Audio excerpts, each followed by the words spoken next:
little bit of construction going on today. Okay, just a second.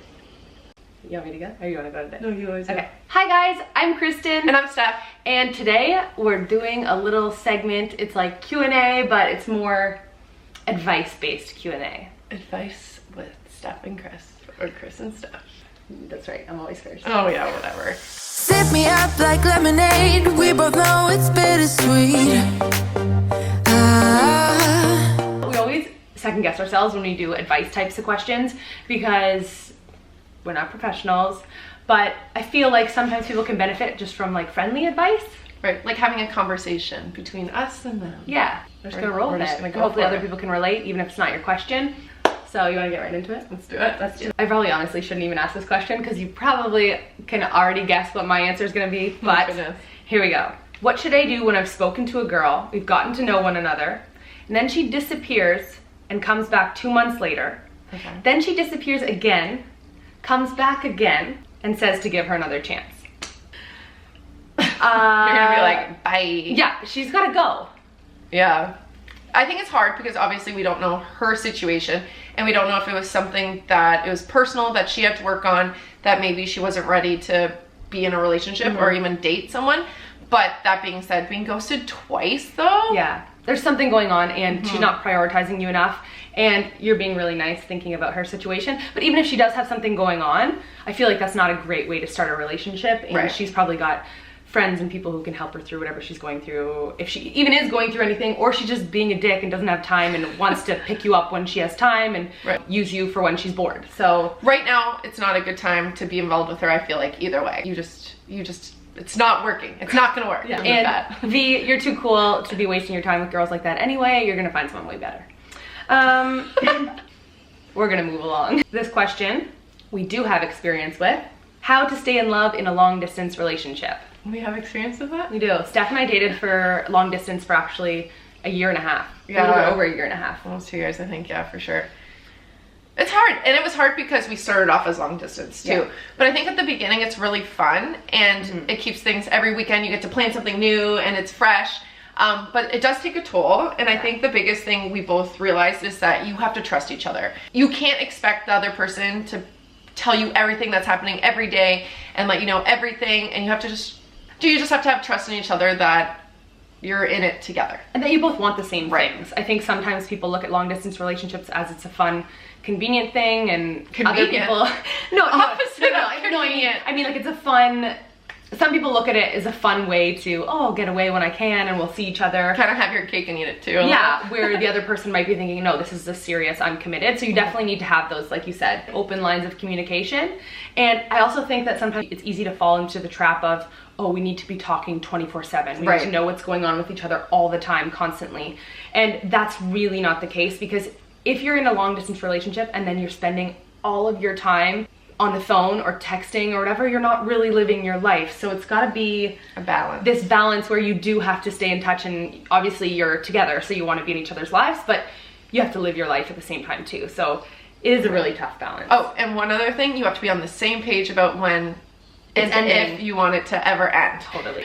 The minute it becomes a chore, that's when it's not gonna be good anymore. And I think we got to a certain point where I was like, I don't want to keep doing this because it's really hard to keep your career going, keep your friends going where you are if you're constantly traveling back and forth to see each other. So I got to a point, but then I just brought it up to Steph and I was like, okay, this is what I need to happen to be happy. And then you agreed.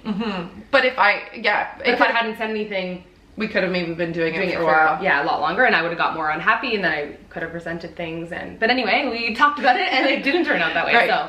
So be on the same page. I think that's basic trust and being on the same page. Gosh, we rambled. Wow. Okay, we're trying to do it quick, but also answer the questions for real. So this one is a lot more serious. I can't come out as I'm terrified of the consequences. I'm finding myself getting quite depressed. Any advice to help me overcome it? # love ya. Yeah, this is hard because while we both do have experience with coming out and feeling terrified, and I don't know if, at least personally for me, I don't think I ever got to a part where I was depressed.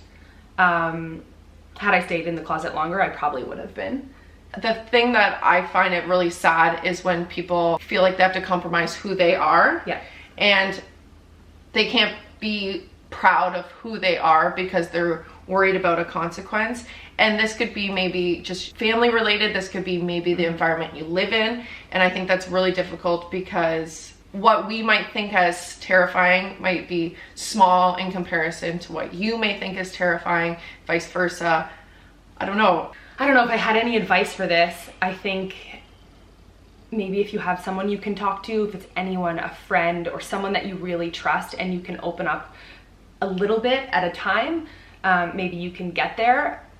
I don't know, I just feel like not being able to talk to anyone at all is what really makes people feel lonely and get to a bad place.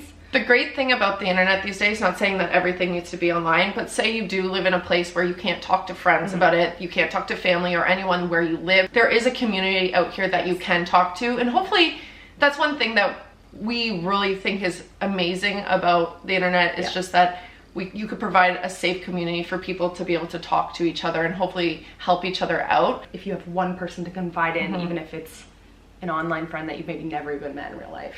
I guess that really ties into our sponsor today, BetterHelp. BetterHelp is sponsoring this video, and they are an affordable online private counseling resource. You can get access to licensed, trained, and fully accredited counselors and therapists. They're LGBTQ plus friendly. You can even be as specific if you want them to be religious or not religious. They have couples counseling. It's much more affordable than in-person therapy. It's also can be a different outlet if you're uncomfortable speaking to someone face to face. All you need to do to sign up is go to this link and you can fill out a brief questionnaire, and then they'll match you with a counselor that they think will be perfect for you. If you aren't vibing with your counselor, you can always change. I feel like this could have been something that I really could have used back when I was a freshman in college. My dad left and I was really, really close to him and I was having a difficult time coping with it. And even my softball coaches noticed kind of a mood change, and they recommended that I go see a counselor on campus. And I wasn't super open with the counselor and I didn't really vibe with him. So I feel like if I had this option to do an online type of counseling, that maybe I could have taken more from it. Yeah. I personally think this is a great outlet. Obviously, I don't know, I don't want to sound like I'm pushing an ad here, but I really truly think this is a great outlet. Whether you use it or not, it's definitely something different than maybe a family or friend that you can confide in, some more personal things that maybe you wouldn't tell them. And I feel the same way too. I'm someone who, I have a tough time opening up to people who are close to me in my life or who know my... You do? Yeah, I mean, she always says that I need to open up more. But no, it's something that I struggle with, is sharing personal issues with people who know me. So speaking to someone who doesn't really know me on a personal level could be really helpful for someone like me. Anyway, moving along, next question. Do you have any advice on how to flirt? Should it be cute and sweet, sweet and funny, or completely on the other end of the spectrum and more edgy? Women can be intimidating. Edgy. I agree, women can be intimidating. Yeah, I feel like it's a fine line. They're just complicated. So many emotions, but really. We talked about this actually before we filmed, and I feel like we have too much to say on this topic, so I feel like we should make a specific video dedicated to ways to flirt? Flirting realm. Okay, yeah. I'm into it. I'm into it. How to flirt when you're single, how to flirt when you're still together. So many different avenues we could take with this. Hey guys, I know I'm not gay, but this advice can be gender neutral and I love you both, so I'd appreciate it. I really like... Allies. I really like this guy and he matches my personality perfectly. However, we're both super shy, so I can't tell if he likes me and I don't want to make a move. Ooh. Any advice? This is tricky. So you don't want to make a move because you're really shy, is what I'm gathering? And then probably because she doesn't know if he likes her. Because he's also shy. Yeah, I think that's a conundrum. Yeah, but I think what you need to do is you need to do little things. So not necessarily a move like asking him out or just grabbing him and planting one on him. That could work. It probably would work. But like subtle things, like I think making eye contact and smiling a lot. Maybe not too creepy. Arm grazes. One of you has to push yourselves out of the comfort zone or else nothing's gonna happen. So it's time. But anyway, I want to see how this goes. Yeah, let us know. Let me know if we make any moves with Shy Boy. that we're a team here now. Yeah, we are a team. Okay, last question. What suggestions do you have for self-acceptance? Sometimes I feel like I have it and then fear comes along and I lose it. Thanks, a new but devoted viewer. It's cute. Hi. This one's tough because it comes from within. It's true. I think probably the best piece of advice that I would have for this is you have to almost fake it till you make it. And I know that it can be tough, but I think sometimes for me, I try to act really confident even if I'm not necessarily feeling that day, and then it kind of comes along naturally. Even if you're not feeling amazing that day, try to present yourself in a confident way, or maybe give yourself a little pep talk. Maybe you're not feeling everything about, I don't know, whether it's your look or your career or whatever. Tell yourself some of the things that you do like about yourself and focus on those. I know that can be tough, but I also think that, like Kristen said, it comes from within, so you really need self-love. But I think it's also important to surround yourself with other people that have that as well, because if you're around people that also are very confident with themselves, and they in turn will exude confidence and maybe give you that extra push that you need to be more confident in yourself. Yeah. And I think the better the people you surround yourself with, the easier it is to allow yourself to be more confident as well. Try to push yourself out of your comfort zone and make yourself do things that maybe you're second guessing. Whether, say it's like you want to get in better shape, stop thinking about it and talking about it and making all these plans in your head and just go do it. Go for a run, sign up for the gym, or sign up for a cooking class, join a team. Go travel. Travel, yeah. Just don't think so much and go for whatever you want to go for. I know it might not have to do with, oh, I'm accepting myself, but if you find a new interest, that can really build confidence. It's true. Cool. Okay, that was our last one. I feel like we've been going on and on. There's so many more, but we just go off on a lot of tangents, don't we? Big tangent girls. Yeah. Big tangent girls. Thank you so much for watching. And like I said before, if you want to sign up for BetterHelp, you can just go to the link in the description box.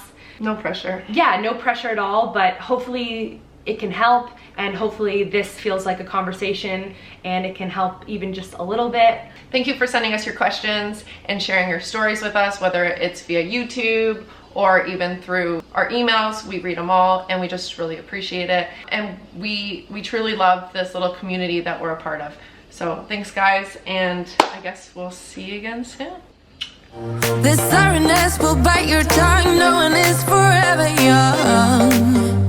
No. Like, even ghosting once, you gotta do some serious groveling to get back in the good books, but sometimes you just have to literally push yourself off the cliff. So if you're you not literally, have to don't jump, do it. you have to go for it. We're floating up like helium.